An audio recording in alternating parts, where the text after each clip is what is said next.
आप सबको सलाम। मेरा नाम पास्टर साबर दाऊद। मैं आपके लिए आज खुदा का पाक कलाम लेकर आया हूँ।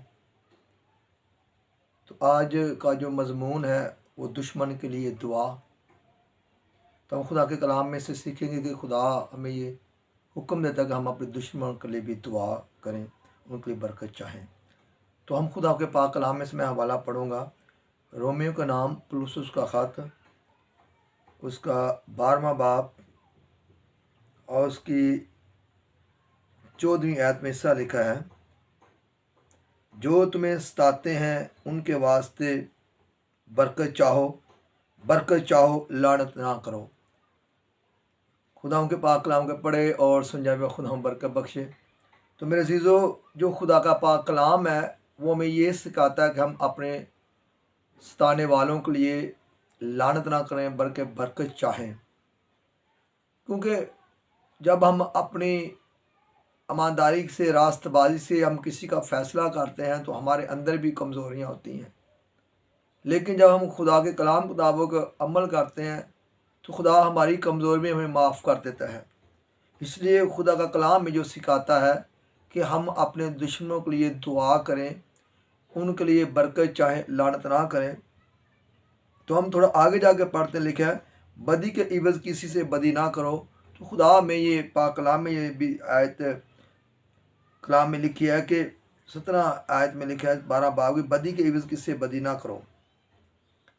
तो आगे 19 आयत में लिखा है, ए अजीज़ो अपना इंतकाम ना लो बल्कि गज़ब को मौका दो, क्योंकि लिखा है कि खुदा फरमाता है, इंतकाम लेना मेरा काम है, बदला मैं ही दूंगा।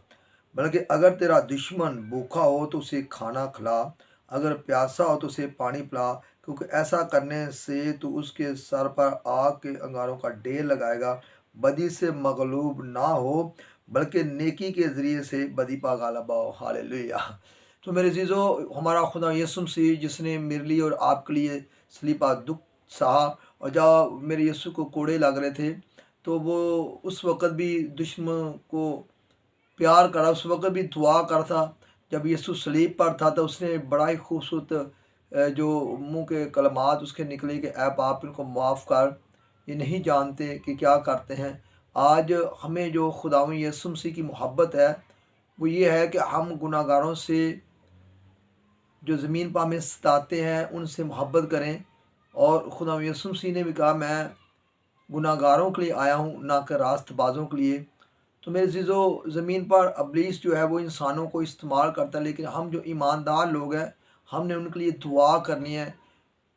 दुआया पहाड़ पर ठहर कर उनके लिए शफायत करनी है। जैसे मूसा ने बनी इस्राएल कौम की शफायत की, जब उन्होंने गुनाह किया तो खुदा नाराज़ हुआ। तो खुदा के बंदा मूसा ने बड़ा ही खूबसूरत खुदाओं के सामने पैगाम रखा, कहा कि तू मेरा नाम इस किताब हयात से मिटा दे अगर तू उनको मारना चाहता है।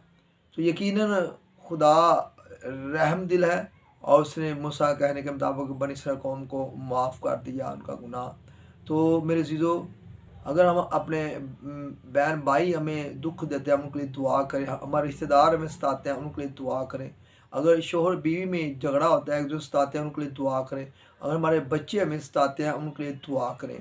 तो मैं खुदा का खादम आपके सामने आए के पाक कलाम की जो तिलावत है उसमें ये हम नतीजे तक पहुँचे हैं कि जिस तरह खुदा का कलाम में सिखाता है कि हम अपने सताने वालों के लिए दुआ करें, अपने रिश्तेदारों के लिए जो हमें सताते हैं बरकत और तरक्की खुशहाली का वसीला बने। तो मेरी चीज़ों, जब हम किसी को एक कहावत है कि अगर हम ज़मीन पर अपना हाथ गंदा करते हैं तो किसी को चिकन फेंकने के पहले हमें अपना हाथ गंदा करना पड़ता है। इससे अगर हम किसी के लिए बद्दुआ मांगते तो वो लानत हम पर आएगी। इसलिए हमें किसी को लानत करने का इख्तियार नहीं दिया गया, बल्कि हम क्योंकि बरकत का वारिस हैं इसलिए हमें बरकत मांगने का इख्तियार दिया गया है। तो मेरे अज़ीज़ों, आय का पाक कलाम जो मैं आपके सामने रखना चाहता हूँ कि खुदा में सिखाता है, कि खुदा का कलाम में सिखाता है कि हम दूसरों के लिए दुआ करें, मोहब्बत से पेश आएँ। तो रूह का फल जो पहला है वो मोहब्बत है। तो हम मोहब्बत जो है वो लानत नहीं मांगती बल्कि मोहब्बत कुर्बानी देती है। और खुदा ने भी दुनिया से ऐसे मोहब्बत की कि उसने अपना इकलौता बेटा बख्श दिया, ठीक है, ताकि जो कोई उस पर ईमान लाए हलाक ना बल्कि हमेशा की ज़िंदगी पाए।